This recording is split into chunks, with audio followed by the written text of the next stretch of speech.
Apakah itu kanak-kanak berkeperluan khas? Kanak-kanak berkeperluan khas merujuk pada kanak-kanak yang memerlukan pertolongan, perhatian dan penjagaan yang berbeza dengan kanak-kanak yang normal. Kanak-kanak ini berbeza dari segi ciri-ciri fizikal, ciri-ciri mental, keupayaan darial, keupayaan berkomunikasi, tingkah laku dan emosi. Antara istilah yang digunakan untuk mereka adalah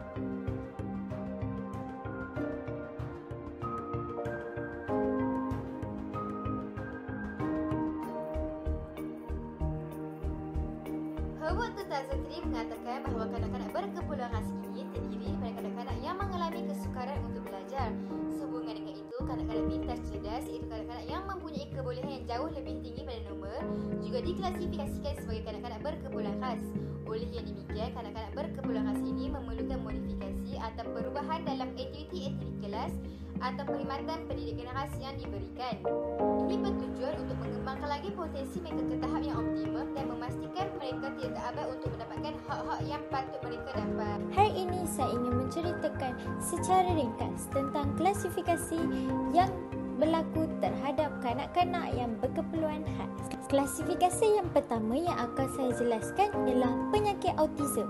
Gangguan pertumbuhan tumbesaran seseorang dalam jangka masa yang panjang yang memberi kesan terhadap pemikiran kanak-kanak dan dalam proses informasi. Perkara ini juga berlaku kepada kanak-kanak di antara 1 hingga 2 orang dalam 1000 dan ia terjadi 4 kali lebih kerap di kalangan kanak-kanak yang lelaki. Tanda utama menghidap penyakit autism ialah komunikasi, tindak balas sosial dan tingkah laku yang berulang dari segi aktiviti dan minat mereka. Dan seterusnya ialah sindrom Turner. Sindrom Turner ialah gangguan genetik yang berkaitan dengan kecacatan kromosom. Oleh itu, kromosom mempunyai peranan yang penting dalam penghantaran dan juga mencatat struktur genetik pada tahap seluler. Gabungan kromosom di dalam sel adalah unik dan dapat menentukan pertumbuhan seseorang manusia. Setiap orang mempunyai 23 pasang kromosom. Dalam sindrom Turner, kecacatan berlaku dalam kromosom X, iaitu kromosom memberi kesan kepada golongan wanita yang mempunyai masalah kekurangan beberapa ataupun semua kromosom X. Klasifikasi yang terakhir ialah sindrom Down. Sindrom Down bermaksud kelainan genetik yang menyebabkan penghidap memiliki tingkat kecerdasan yang rendah dan kelainan fizikal yang khas. Sebahagian penghidap mengalami masalah yang ringan, tetapi yang lain mengalami gangguan yang berat hingga menyebabkan penyakit jantung. Sindrom Down juga dikatakan adalah penyakit punca daripada perbezaan daripada segi kromosom. Penyakit tersebut merupakan penyakit perbezaan genetik yang sering terjadi pada masa sekarang. Data daripada World Health Organization ataupun dipanggil WHO menyatakan bahawa sebanyak 3,000 hingga 5,000 bayi yang lahir dengan penyakit ini bagi setiap tahun.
Hari ini saya ingin menceritakan serba sedikit tentang pendidikan khas.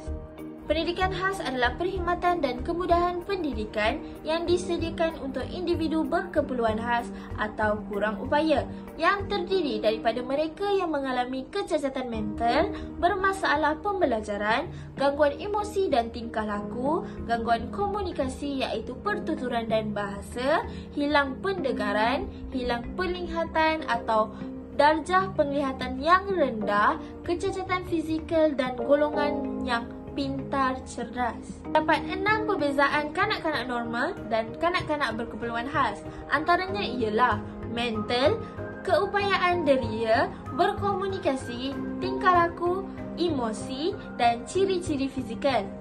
Disediakan ialah audiologi, patologi, peripatetik dan terapi cakra.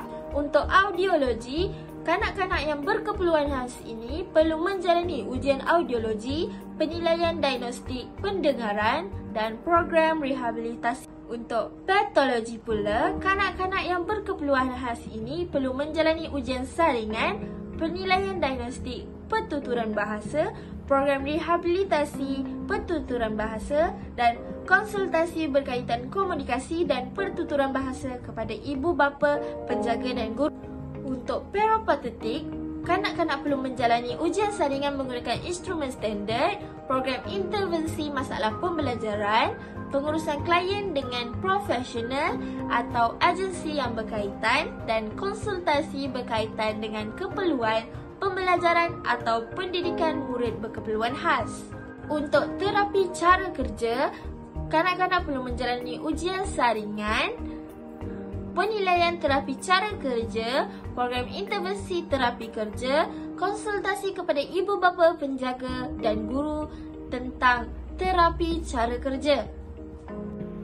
Kesimpulannya, terapi dalam pendidikan khas merupakan aktiviti yang saling berkait dalam pembentukan insan yang bersepadu dan seimbang dari aspek jeris iaitu jasmani, emosi, rohani, intelek dan sosial.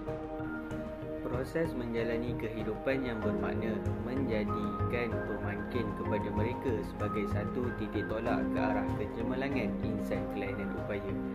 Semua pihak perlu memberi mereka ruang dan masa yang secukupnya supaya mereka dapat membuktikan bahawa mereka juga boleh menjadi insan yang berguna kepada masyarakat dan negara.